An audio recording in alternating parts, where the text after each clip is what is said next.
नेता प्रतिपक्ष गोविंद सिंह ने कहा है कि मध्य प्रदेश में कांग्रेस की सरकार बनेगी। मध्य प्रदेश विधानसभा में नेता प्रतिपक्ष डॉक्टर गोविंद सिंह ने कहा है कि इस बार के विधानसभा चुनाव में कांग्रेस पूर्ण बहुमत से अपनी सरकार बनाएगी। उन्होंने कहा है कि वह कोई भविष्यवक्ता नहीं है कि सीटों का दावा करें, लेकिन इतना कह सकते हैं कि इस बार कांग्रेस को इतनी सीटें मिलेंगी कि कोई दूसरा ज्योतिरादित्य सिंधिया पार्टी के साथ धोखाधड़ी नहीं कर सके। उनका इशारा केंद्रीय मंत्री ज्योतिरादित्य सिंधिया की ओर था, जिनकी वजह से 1.5 साल पुरानी कमलनाथ सरकार को सत्ता से बाहर होना पड़ा था। उन्होंने कहा है कि राहुल गांधी ने भले ही 150 से ज्यादा सीटें जीतने का दावा किया है, उनके पास एक व्यापक सूचना तंत्र और संसाधन है। उनके पास हर विधानसभा सीट की बारीकी से जानकारी है, जबकि उनके पास इस तरह की कोई जानकारी नहीं है। अभी तक वह कुछ ही सीटों तक पहुंच सके हैं। महाकाल लोक में तेज आंधी पानी की भेंट चढ़ी संतों की प्रतिमाओं के क्षतिग्रस्त होने पर उन्होंने कहा है कि भगवान शिव के नाम पर शिवराज सरकार ने बड़ा घोटाला किया। उन्होंने विधानसभा में भी इस मामले में ध्यानाकर्षण प्रस्ताव के जरिए जांच की मांग की है। ग्वालियर अभी तक से चर्चा के दौरान नेता प्रतिपक्ष कांग्रेस डॉक्टर गोविंद सिंह ने कहा, ऐसा राहुल गांधी देश के नेता है। पूरे क्षेत्र का सर्वे, एक एक विधानसभा कॉन्स्टिट्यूंसी की जानकारी, एक एक क्षेत्र के लोगों की जानकारी प्राप्त कर रहे हैं। गोविंद सिंह के पास इतना विशाल क्षेत्र नहीं है। हम अपने ग्वालियर चंबल संभाग और मध्य प्रदेश में कुछ जगह जा रहे हैं। सब जगह हम पहुंचे नहीं, सब जगह की मुझे जानकारी नहीं, इसलिए मैं नहीं कह सकता हूं, लेकिन इतना पक्का है इस बार मध्य प्रदेश में कांग्रेस की सरकार बनेगी और इतनी बहुमत से बनेगी कि कांग्रेस में कोई दूसरा सिंधिया धोखाधड़ी करने की हिम्मत न करे। तो सीएम पे कौन होगा? सीएम का चेहरा कौन है? सीएम का चेहरा कांग्रेस लोकतांत्रिक पार्टी है। कांग्रेस लोकतांत्रिक पार्टी है। हम कांग्रेस की ये परंपरा नहीं है पहले से सीएम घोषित करने की। जब जनता प्रदेश को जनता चुनेगी, विधायक चुनेंगे, वो हमारा नेता होगा। कलेक्टर ने इतना गंदा निम्न स्तर का बयान दिया है, इससे सिद्ध हो गया कि महाकाल लोक के काम में वो भ्रष्टाचार में सम्मिलित है। कुमार पुरुषोत्तम वो कहता है जांच की जरूरत ही नहीं है। अभी अभी हम दोबारा खड़ी हो जाएंगे। ये आस्था का केंद्र हमारे सनातन धर्म का, हम भगवान शंकर हमारे पूज्य इष्ट देव हैं, उनके लिए कहता है बन जाएंगे, कोई बात ही नहीं हुई। 100 करोड़ 100 साल के लिए ये काम हुआ था, 7 महीने में टूट गया। और कलेक्टर का इस तरह का बयान निम्न स्तर का बयान है, इससे सिद्ध हो जाता है कि वो इसे भ्रष्टाचार में शामिल है।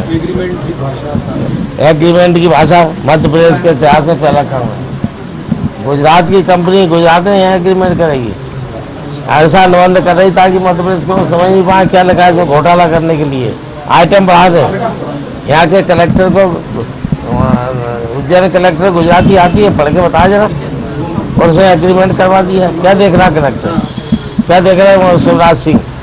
300 करोड़ जिस काम होना था जिस महाकाल लोक का, वो उन्होंने 750-800 करोड़ का पहुंचा दिया। करोड़ का भ्रष्टाचार है। मैंने ध्यान रखकर अविश्वास मामला लगा है। लोग कहते हमारे पार्टी के विधायक जी गए, कोई कार्रवाई नहीं। तुम चोर नहीं हो, भ्रष्ट नहीं हो, तो कार्रवाई क्यों नहीं कराते, जांच क्यों नहीं करा रहे? भोपाल में हाई लेवल मीटिंग हुई है बीजेपी की, क्या लगता है सरकार? बीजेपी का जो जनता के द्वारा इकट्ठा किया पैसा चंदा के नाम पर, भ्रष्टाचार के नाम पर कमीशन वसूल हो रहा है। उस कमीशन को भारतीय जनता पार्टी के लोग बैठकें करके भोजन बैठक और विश्राम कर रहे हैं।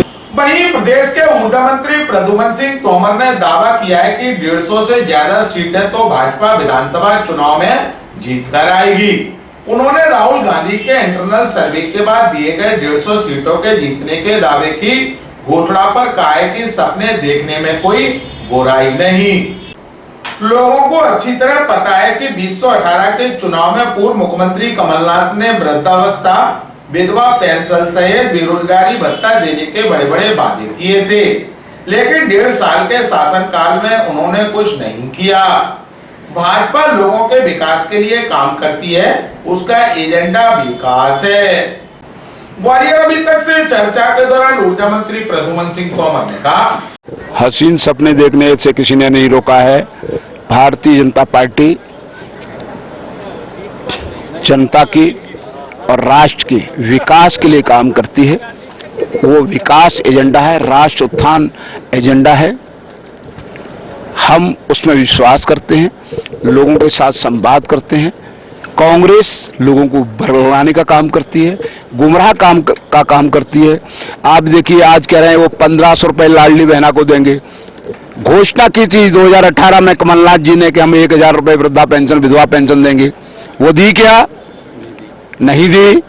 बेरोजगारों को बेरोजगारी भत्ता दिया क्या? नहीं दिया। आज घोषणा जरूर कर रहे हैं अपनी कुर्सी के लिए, तो जनता सब जानती है। 150 सीट का दावा क्यों कर रहे हैं? 150 सीट का देखो मैंने कहा भाई 150 सीट, हमारी स्थिति कोई खराब नहीं है। खराब उनकी है कि उनके पास कैंडिडेट ना मिल रहे हैं। चुनाव उनको 150 सीट की बात करते हैं, 150 से ज्यादा सीटें तो भारतीय जनता पार्टी लाएगी। उनके पास उम्मीदवार भी नहीं है, चुनाव में जिता उम्मीदवार। उसके लिए वो अपने को प्रचारित करने की कोशिश कर रहे हैं, भ्रम जाल फैलाने की कोशिश